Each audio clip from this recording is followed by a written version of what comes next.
As conjurações mineira e baiana foram dois movimentos importantes do período colonial brasileiro.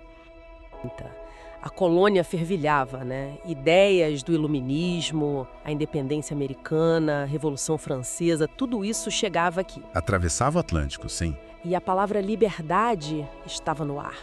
Mas o que essa palavra significava de verdade num lugar construído sobre a escravidão? Liberdade para quem, exatamente? É a grande pergunta. E é isso que a gente vai investigar hoje, olhando para duas tentativas de revolta. Elas aconteceram quase na mesma altura, mas não podiam ser mais diferentes. De um lado, a famosa Conjuração Mineira, de 1789. E do outro, a bem menos falada, mas talvez muito mais explosiva, Conjuração Baiana, de 1798. Exato. E o nosso foco aqui, com base nas fontes que temos, é justamente esse: colocar esses dois movimentos lado a lado. Certo. Não para dizer qual foi melhor, nada disso, mas para entender os diferentes projetos de Brasil que já estavam em disputa muito antes da independência, sabe? Sim, os Brasis que já existiam. Exatamente.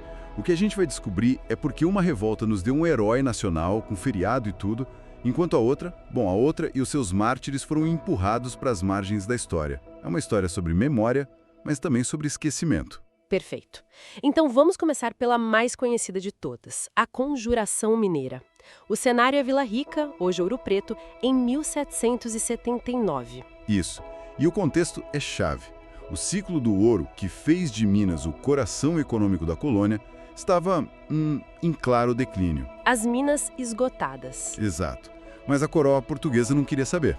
A cobrança de impostos só aumentava, só apertava. E aí entra a famosa derrama. A derrama, esse era o grande fantasma da elite mineira. Portugal exigia uma cota fixa de ouro por ano, o quinto. Certo. Se a região não atingisse essa meta, a coroa podia decretar a derrama. E o que era isso? Era basicamente uma cobrança forçada e violenta dos impostos atrasados. Imagina o pânico. Total. Imagine soldados invadindo casas, confiscando bens, até a dívida ser paga. Para a elite local, que já se sentia dona da riqueza, essa ameaça foi a gota d'água. Ok, então o gatilho foi econômico. Mas quando a gente olha para quem estava a conspirar, é um grupo bem específico, né? Não era uma revolta do povo. Não, nem de perto. As fontes pintam um retrato de uma conspiração de salão, de biblioteca. Eram os homens mais ricos e influentes da capitania. Tipo? Grandes proprietários de terras, donos de minas, juízes, padres, militares de alta patente e muitos poetas. Os poetas como Tomás Antônio Gonzaga e Cláudio Manuel da Costa. Exato. Eram pessoas que tinham muito a perder, mas que sentiam que o sistema colonial já não servia mais. Era um entrave para os negócios deles. E no meio dessa elite toda aparece o Tiradentes, Joaquim José da Silva Xavier. Ele não era do mesmo nível social, né? Não era. Ele era um alferes, uma patente militar baixa. As fontes mostram ele como o mais entusiasmado, o mais vocal. Talvez por isso ele tenha se tornado a figura central depois. Provavelmente. Ele era o grande propagandista do movimento, sabe? A pessoa que viajava entre o Rio e Minas tentando conseguir apoio.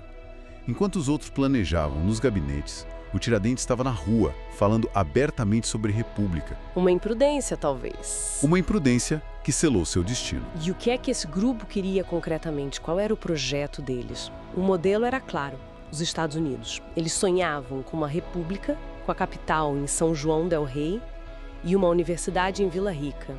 Sim, e o fim dos monopólios e, claro, o fim da derrama. Era um projeto de modernização, mas uma modernização bem particular. E aí a gente chega no ponto mais contraditório do plano todo. A escravidão. Para mim, esse é o nó da questão. Como é que um grupo de intelectuais, lendo filósofos iluministas, falando de liberdade, como planejavam manter centenas de milhares de pessoas acorrentadas? É a contradição que define não só esse movimento, mas a própria formação do Brasil. As fontes são claras. A abolição da escravidão não estava nos planos da maioria. Não estava. Havia um debate, claro, mas a fação que defendia a manutenção do sistema era dominante. A liberdade que eles buscavam era a liberdade deles. A liberdade econômica e política da elite branca. Exato. A riqueza deles, as minas, as fazendas, tudo dependia do trabalho escravo. Abolir a escravidão seria destruir as bases do próprio poder deles. É uma liberdade com um asterisco gigante. E tem um detalhe fascinante que as fontes trazem. Eles já tinham uma bandeira. Sim, já tinham. E o lema, em latim, Libertas Quesera Tamen. Liberdade ainda que tardia. Que tem uma ironia cruel, né? Considerando que para a maioria da população, essa liberdade não chegaria. E pensar que esse símbolo, o triângulo e o lema está na bandeira de Minas Gerais até hoje. É impressionante. É muito impressionante. Mas o movimento, na prática, foi um fracasso total. A verdade é que a conjuração nem chegou a acontecer. Foi traída. Traída por dentro. Um dos membros, Joaquim Silvério dos Reis, estava afundado em dívidas com a coroa. Ele trocou os nomes dos companheiros pelo perdão financeiro. E a reação da coroa foi imediata. Todos presos. Mas o que me intriga é a diferença nas sentenças. A maior parte da elite foi condenada ao exílio, ao degredo. Mas o Tiradentes teve um fim muito diferente. Por que só ele? Por que ele virou o bode expiatório? Aí entra a lógica do poder colonial. Executar um juiz, um poeta famoso, isso seria uma afronta a toda elite. Poderia gerar mais instabilidade. Entendi. Tiradentes era a peça perfeita para o castigo exemplar. Patente baixa, menos influência e, como a gente falou, um mais incisivo na propaganda. Ao executá-lo de forma tão bárbara... Enforcado e esquartejado. Exatamente. Com partes do corpo expostas, a coroa mandava uma mensagem aterrorizante a todos, mas sem alienar completamente a elite, com quem ainda precisava negociar. Faz todo o sentido. E a transformação dele em herói nacional só vem 100 anos depois, com a República, que precisava de um mártir. Uma história reescrita. Exato. Uma figura que foi construída para servir a um propósito. Ok. Então o retrato em Minas é claro. Revolta da elite, para a elite, com um projeto de liberdade excludente. Mas o que acontece se a gente for para Salvador, quase 10 anos depois? As fontes mostram que o cenário não podia ser mais diferente. Completamente diferente. Salvador, em 1798, era uma cidade de contrastes brutais.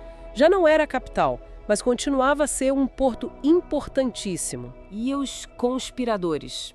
Se em Minas tínhamos poetas e fazendeiros, quem estava a reunir-se em segredo em Salvador? Aqui não há salões. As fontes falam de gente do povo. Os líderes eram homens como os alfaiates João de Deus e Manuel Faustino. Por isso o nome Revolta dos Alfaiates. Isso. E também os soldados Lucas Dantas e Luiz Gonzaga das Virgens. Eram negros, mulatos, brancos pobres. Artesãos, soldados, gente que sentia a opressão na pele. E o projeto deles? É aqui que a história explode. O que eles queriam era radicalmente diferente. Uma diferença abissal. Eles também queriam uma república, mas uma que eles chamavam de República Democrática. E quais eram os pilares? Primeiro, e mais importante, o fim imediato da escravidão. Segundo, igualdade racial, com acesso de todos a cargos públicos. Terceiro, livre comércio. E, por fim, melhores salários. Nossa, era um projeto... Era um projeto inspirado na fase mais radical da Revolução Francesa, a Jacobina. Eles não queriam só trocar a administração portuguesa por uma elite local. Eles queriam virar a pirâmide social de cabeça para baixo. É outra coisa. E eu adoro o detalhe do método deles. Em Minas, tudo em segredo. Na Bahia, eles colavam panfletos manuscritos pela cidade. nas portas das igrejas, nos muros, uma chamada aberta à revolução. Aviso ao povo baiense, o tempo da nossa liberdade está chegando. Era uma tática de agitação popular. Extremamente ousada.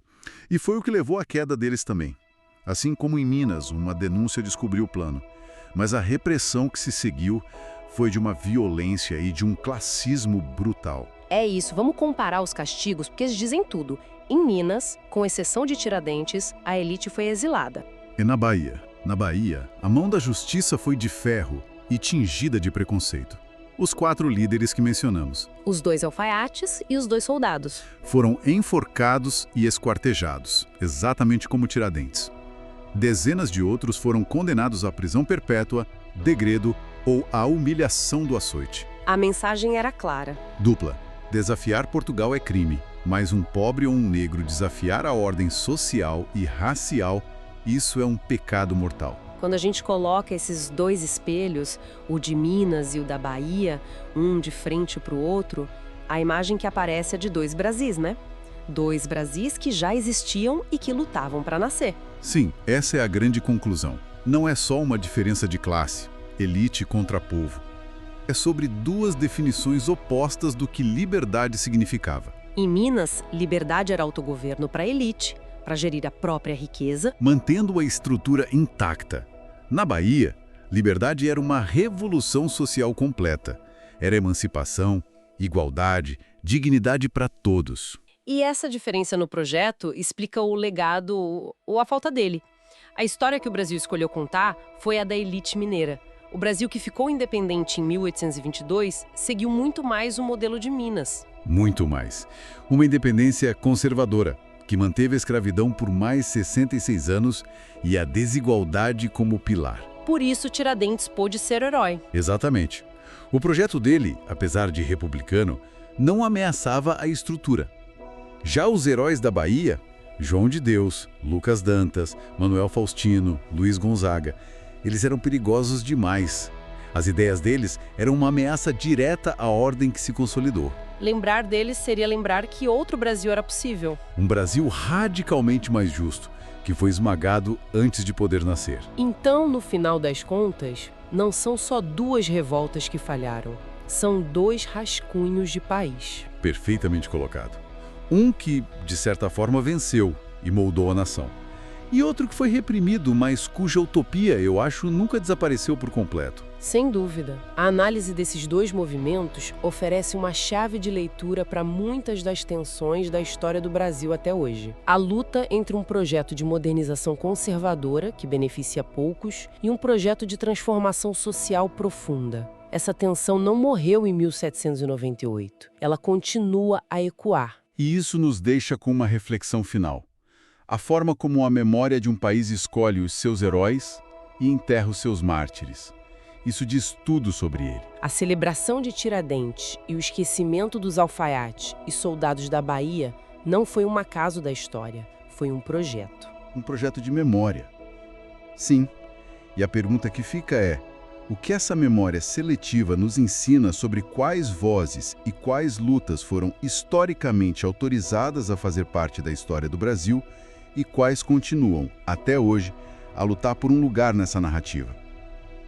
Este vídeo tem finalidade educacional e histórica produzido com apoio de inteligência artificial, sem incentivo à violência ou discurso de ódio.